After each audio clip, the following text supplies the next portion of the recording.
So yesterday when I was trying to sleep, a thought came into my mind. Why is it that Indian people cannot say the N-word while black people can? And even though both of them have a same history, there are a lot of similarities in the history of Indian people and black people. So I spent my entire night researching on this topic, and yeah, let's get into it. But before I start, I want to say that I have nothing but love for both of the communities, and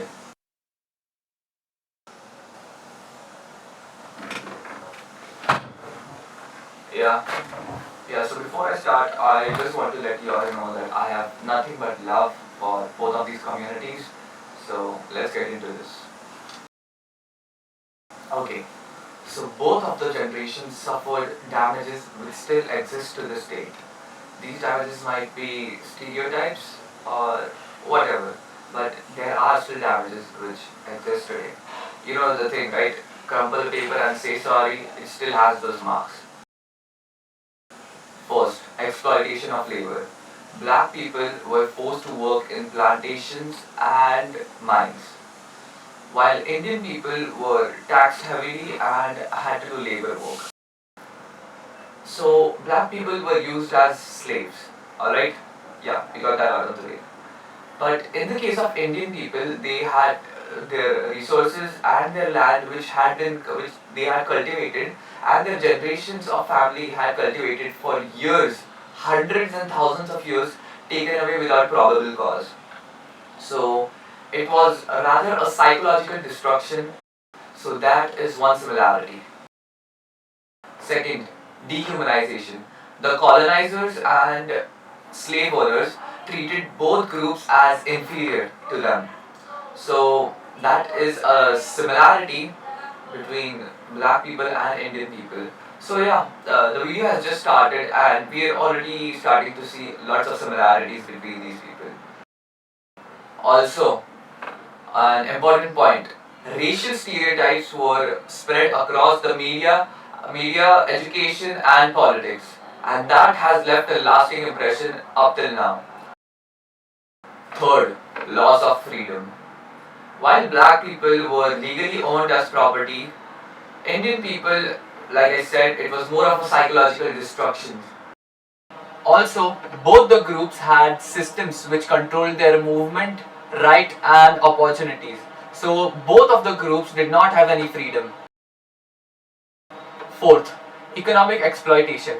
Africa lost its people and stability due to the slave trade. And Indian people, well, their properties were taken away, their rights could not be exercised. Basically, their freedom was taken away. Also, in the case of India, its wealth and industries were completely drained by the British rule.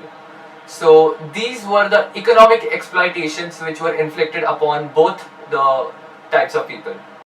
Just like these two groups, there have been other groups which had suffered just like this. But in the case of Indians and Africans, we can see a lot of similarity. And I think that 100% Indians should also be allowed to say the N-word. Of course, if we can use the hard R or not. So the question remains, should Indian people be allowed to say the N-word? I 100% think that Indian people should be allowed to say the N-word. In this video, I have only covered some of the many facts which unite black people and Indian people with each other. Of course, you can have you can share your ideas in the comments, and I would love that if you could share your ideas in the comment section. And I would just ask all of you for one favor. I would ask for you to share this video with all your family, friends and everyone, so that it can gain traction. And if the idea passes through that Indian people can say the N-word, then then everybody should be aware that now, as of now, they have this right and they should not receive any criticism. Also, if you wish to support a young creator like me, then I would ask for you to like, subscribe, comment, share, copy the link and do everything. Thank you. So this is my first video. I will be coming up with more videos really soon, covering lots of other topics. So stay tuned for more videos, and if you have any advice for me, then feel free to comment. Thank you.